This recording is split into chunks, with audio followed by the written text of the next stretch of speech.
ನೀವು ನೋಡ್ತಾ ಇದ್ದೀರಾ ಜನಸೇವಾ ಕನ್ನಡ ಟಿವಿ, ಇದು ನಿಮ್ಮ ವಾಹಿನಿ.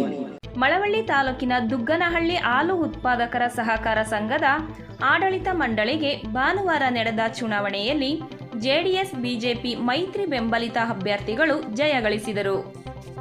ಗ್ರಾಮದ ಸರ್ಕಾರಿ ಪ್ರಾಥಮಿಕ ಶಾಲೆಯಲ್ಲಿ 11 ಸ್ಥಾನಗಳಿಗೆ ನಡೆದ ಚುನಾವಣೆಯಲ್ಲಿ ಜೆಡಿಎಸ್ ಬಿಜೆಪಿ ಬೆಂಬಲಿತ ಅಭ್ಯರ್ಥಿಗಳಾದ ಡಿ.ಎಚ್. ಹನುಮೇಗೌಡರವರು, ಎಚ್.ಎಸ್. ವೀರೇಗೌಡರವರು, ಎಚ್.ಎಂ. ಸಿದ್ದರಾಜುರವರು, ಕೆ. ರಾಜುರವರು, ಸಿದ್ದಮ್ಮರವರು, ಇಂದ್ರಮ್ಮರವರು, ಶೋಭಾರವರು, ಎಂ. ಭಾನುಮತಿರವರು 9 ಅಭ್ಯರ್ಥಿಗಳು ಜಯಬೇರಿ ಬಾರಿಸಿದ್ದಾರೆ.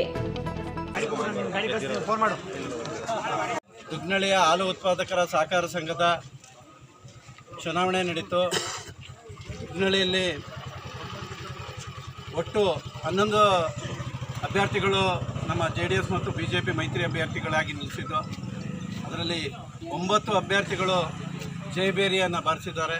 ಸಬ್ಸ್ಕ್ರೈಬ್ ಬಟನ್ ಮೇಲೆ ಕ್ಲಿಕ್ ಮಾಡಿ ಹಾಗೂ ನಮ್ಮ ಹೊಸ ವಿಡಿಯೋ ನೋಟಿಫಿಕೇಷನ್ಗೋಸ್ಕರ ಪಕ್ಕದಲ್ಲಿ ಕಾಣುವ ಬೆಲ್ ಬಟನ್ ಮೇಲೆ ಕ್ಲಿಕ್ ಮಾಡಿ ಹಾಗೂ ಲೈಕ್ ಮಾಡಿ, ಶೇರ್ ಮಾಡಿ, ಕಮೆಂಟ್ ಮಾಡಿ.